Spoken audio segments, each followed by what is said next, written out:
రాజశేఖర్ వాళ్ళేరి? వాళ్ళు ఎప్పుడో వెళ్ళిపోయారు బావా. ఈ పాడి ఇంటికెళ్ళి గురకపెట్టి నిద్ర కూడా పోతుంటారు.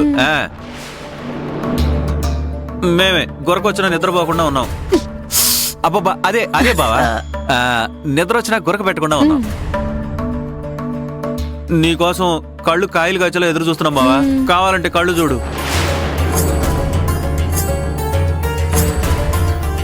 కీర్తి,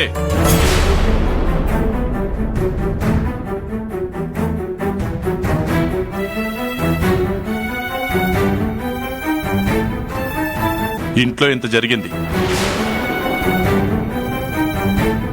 మీ వదిన హాస్పిటల్లో ఉంది. నేను హాస్పిటల్ నుంచి వస్తున్నాను. పవిత్రకి ఎలా ఉందని కనీసం అడగాలనిపించలేదా నీకు? అయ్యో అన్నయ్య,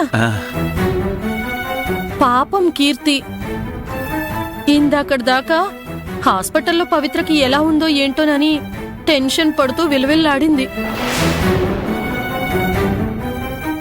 అసలే ఎగ్జామ్స్ కదా, అందుకే మేమే పవిత్రకి ఏం కాదని నచ్చజెప్తే ఇప్పుడే పుస్తకం పట్టుకుందన్నయ్య. అవును.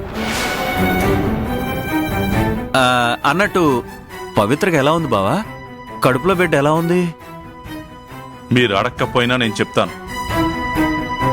నేను చెప్పేది మీకు నచ్చదు, అయినా సరే చెప్తాను.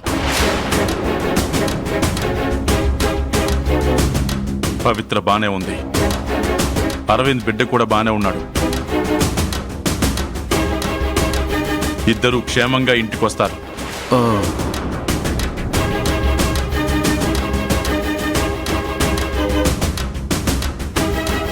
అత్తయ్య, నేనెప్పుడు పవిత్ర గురించి బాధపడ్డాను?